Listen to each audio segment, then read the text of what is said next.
Welcome to our tutorial on how to access the balance sheet for quick service restaurants in Docket.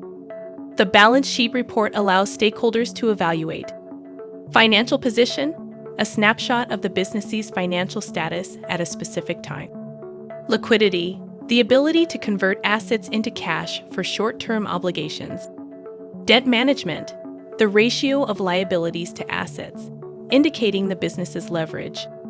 Equity evaluation, the measure of profitability and return on investment. Let's begin. First, log into your Docket account.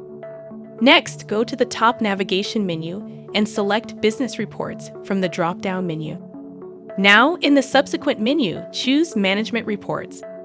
Within the Management Reports page, find and click on the QSR balance sheet.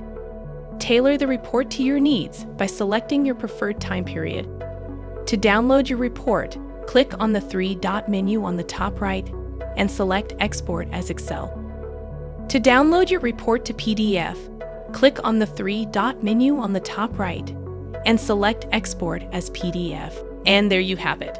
You've successfully accessed the balance sheet and customized it to your requirements. Thanks for watching this video. Check out our How to Videos playlist to watch more videos like this.